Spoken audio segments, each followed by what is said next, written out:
ఓ case విషయంలో కాంగ్రెస్ నేత రాహుల్ గాంధీకి లక్నో న్యాయస్థానం 200 జరిమానా విధించింది. పదే విచారణకు గైర్హాజరు అవుతున్న నేపథ్యంలో ఈ నిర్ణయం తీసుకుంది.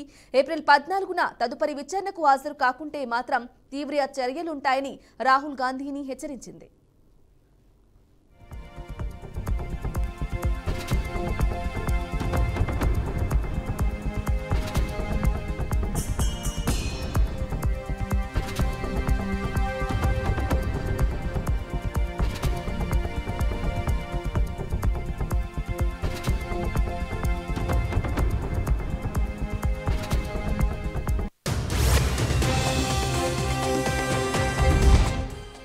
రాహుల్ గాంధీ వీర్ సావర్కర్ బ్రిటిష్ సేవకుడని, వారి నుంచి పెన్షన్ కూడా తీసుకున్నారని పేర్కొన్నారు.